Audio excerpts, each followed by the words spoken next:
बनावेली है तो धनवा खड़ी बा और हरदिया खड़ी बा।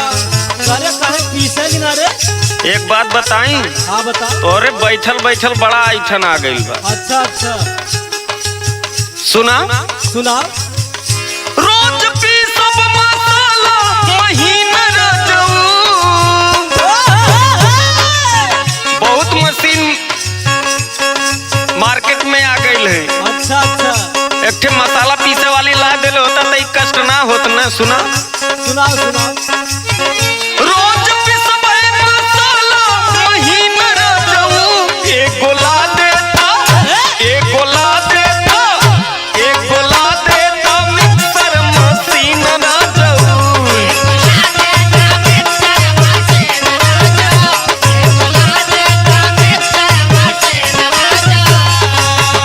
रोज पिसबे मसाला महीना रजऊ। रोज पिसबे मसाला महीना रजऊ। एगो ला देता एगो ला देता एगो ला देता मिक्सर मशीन रजऊ।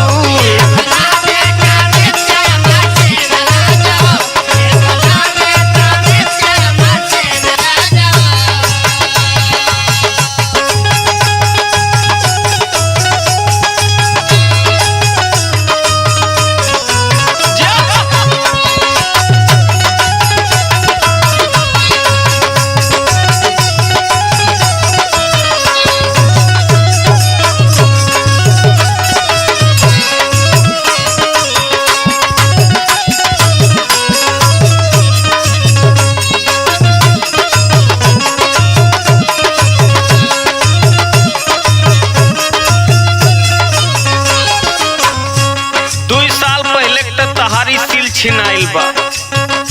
ए पे मसाला रगड़बे ना कर कितनो जोर लगा के रगड़ा। सुना सुना सुना ढेर बोलत है। 2 साल पहले बसलियो छिनाइल।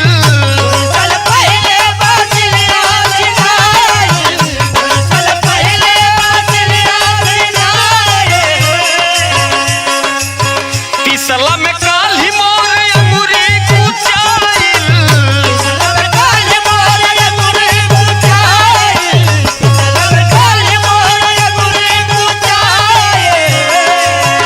हाय देखत हवा अंगूरिया के दशा।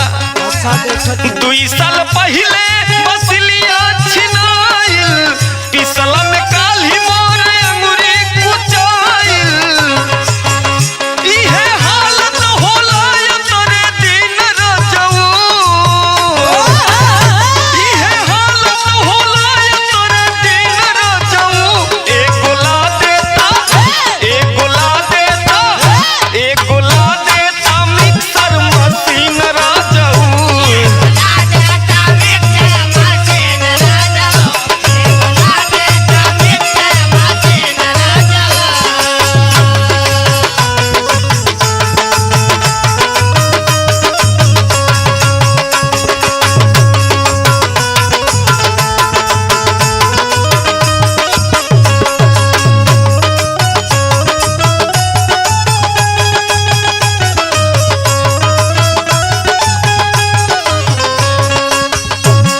सुना। सुनावा हो। चिकन मटन की